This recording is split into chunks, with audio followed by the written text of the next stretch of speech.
My name is Carleigh Adams. My name is Steven. Right before we got married, we decided to buy a house.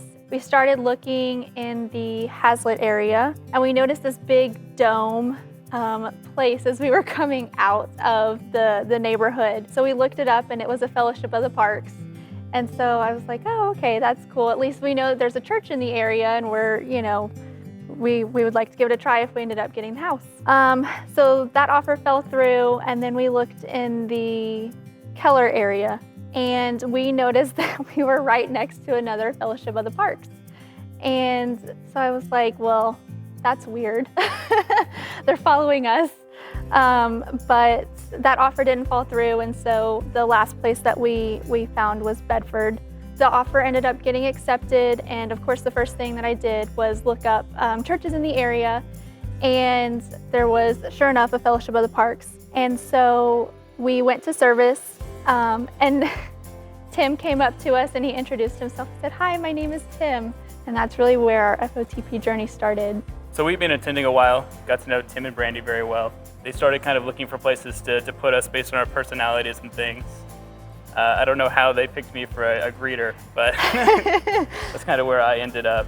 Can't help but smile every morning seeing people come in and just getting to hold the door and say, hello, how are you? I had told Tim that I wanted to do something more. I loved getting to see all of the faces, but I just wanted to get plugged in and have a deeper connection with the student ministry. And so he plugged me into students. And then shortly after, our church started growing. We started getting bigger. There was a need for our young couples small group. And so Tim had approached us and asked us if we wanted to lead a young couples small group. And so we were really nervous about it, but we just felt like this was what God was calling us to do for all of the other young couples that were starting to come to the campus. Our small group has really been kind of like our rock and our foundation.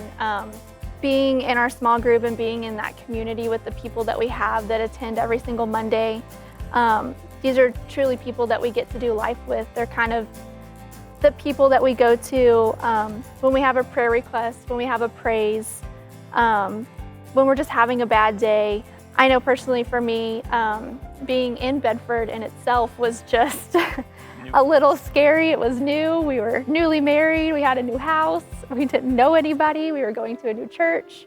And everybody here just welcomed us with open arms, and this is our sense of community. This is our family. This church is just so full of loving people.